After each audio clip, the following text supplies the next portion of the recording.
बिस्मिल्लाहिर्रहमानिर्रहीम। अस्सलाम वालेकुम नाज़रीन, दीन की बातें चैनल में आपको खुश आमदीद कहते हैं। इबादत के लिए सेहतमंद होना ज़रूरी है। अगर इंसान सेहतमंद ना हो तो इबादत करना मुश्किल होता है। कुरान पाक में ज़िंदगी गुजारने का तरीका बताया गया है। कुरान पाक की तालीमात पर अमल करते हुए हम अपनी दुनिया के साथ साथ आखिरत को भी बेहतर बना सकते हैं। इस्लाम एक मुकम्मल ज़ाब्ते हयात है। ये अपने मानने वालों को नमाज की अदायगी और रोज़े रखने की तलकीन करता है, जो जिस्मानी आसूदगी के साथ साथ रूहानी पाकीज़गी का ज़रिया भी बनते हैं। नमाज ना सिर्फ बुराइयों से रोकती है बल्कि जिस्मानी वर्जिश के बेहतरीन मौके भी फराहम करती है। इस तरह रोज़ा तर्क नफ्स, एहसास और हमदर्दी के जज्बात को बढ़ाता है। एक ख़ास वक्त के लिए खाने पीने से परहेज से जिस्म जहरीले मादों से पाक हो जाता है। इसके इतने फ़ायदे हैं कि अगर हम लिखने पे आए तो सफ़े ख़त्म हो जाए लेकिन फ़ायदे ख़त्म ना हो। रोज़े के मुतल्लिक़ सवालात के जवाब देते हुए डॉक्टर जाकिर साहब रोज़े के फ़वाइद और उसके जिस्म पर मस्बत असरात के साइंसी और तिब्बी फ़वाइद बयान करते हैं, जो हम आपके लिए इस वीडियो में लाए हैं ताकि आप सिर्फ रमज़ान ही में नहीं बल्कि रमज़ान के बाद भी रोज़ा रख कर अपने जिस्म और रूह को पाक साफ रख सकें। रोज़ा रखने के क्या फ़ायदे हैं? तो डॉक्टर साहब ने कहा कि रोज़ा जिस्मानी ताल्लुकात और खाने पीने से परहेज़ का नाम है। हम जानते हैं कि इंसानी जिस्म में मैदा एक अहम अज़ू है जो सबसे ज़्यादा इस्तेमाल होता है और इसी में सबसे ज़्यादा बीमारियाँ होती हैं। इब्ने मांजा में एक हदीस है जिसमें हुज़ूर सल्लल्लाहु अलैहि वसल्लम फरमाते हैं, मैदे से ज़्यादा भरने वाली कोई चीज़ नहीं है जिसे इब्ने आदम बुराइयों से भर सके। इंसान को अपने पाँव पर खड़ा होने के लिए सिर्फ चंद आज़ा और पट्टों ही की ज़रूरत होती है। यही पट्टे और आज़ा अगर ख़राब हो जाएं तो इंसान को अपने पाँव पर खड़ा होना मुश्किल हो जाता है। अगर हम अपने मैदे को फजूल चीज़ों से भरते रहेंगे तो बीमारियां भी जल्द पकड़ लेंगी। इन बीमारियों से बचने के लिए ज़रूरी है कि हम खाने पीने की एक रूटीन रखें। मैदे को 3 हिस्सों में तकसीम करना चाहिए। एक हिस्सा खाने पीने के लिए, एक पानी के लिए और एक हिस्सा सांस लेने के लिए छोड़ देना चाहिए। जब खुराक मैदे में जाती है तो मुख्तलिफ अज़ा में जज्ब होती है।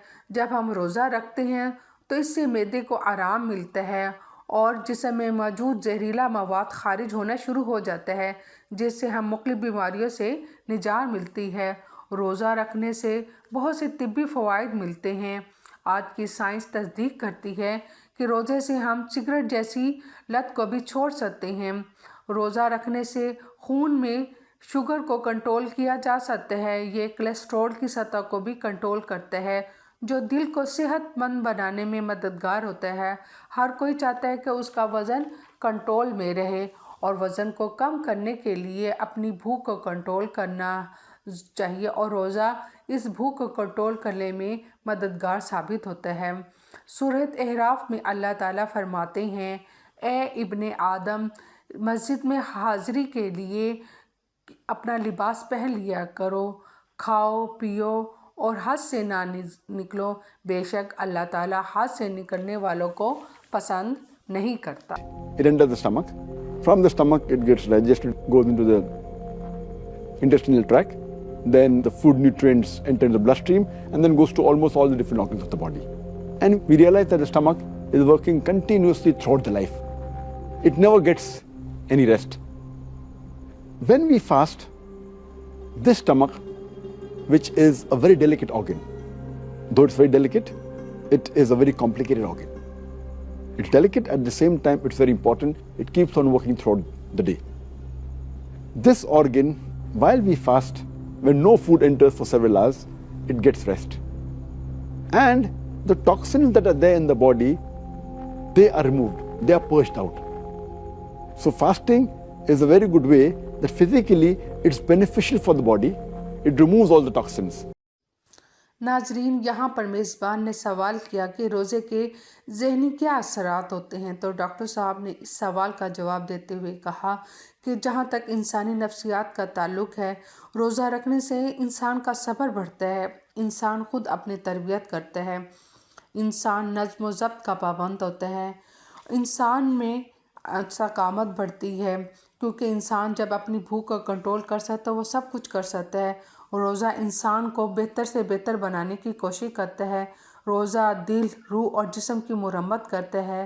یہ جہاد بھی نفس کی ایک شکل ہے، یہ انسان کو بہتر سے بہتر بنانے کی کوشش کرتا ہے۔ روزہ نبوت کے 15 سال بعد فرض کیے گئے اور اگلے سال جہاد فرض کیا گیا، تو اللہ تعالیٰ نے پہلے انسان کو نفسیاتی طور پر مضبوط کیا، پھر جہاد فی سبیل اللہ کو فرض کیا۔ انسان ہفتے میں 21 مرتبہ کھاتا ہے اور کبھی کبھار یہ زیادہ بھی ہو جاتا ہے۔ روزے نے اس کو تبدیل کر کے 14 مرتبہ کیا، اور اس سے مختلف انسانی پہلوؤں کی تربیت ہوتی ہے۔ آج کی نفسیات بتاتی ہے کہ اگر آپ اپنی بھوک کو کنٹرول کر سکتے ہیں تو آپ اپنی تمام خواہشات کو کنٹرول کر سکتے ہیں۔ A human being, he eats 3 meals in a day. In a week, about 21 meals. Now that is changed, that behavioral pattern of eating is changed to 2 meals, light meal late in the evening, early night, and before dawn. So the whole pattern is changed, and this helps in various psychological aspects, the training. And today psychology they tell us that if you can control your hunger, you can control almost all your desires. And fasting helps in the conditioning of the heart, body, mind and soul.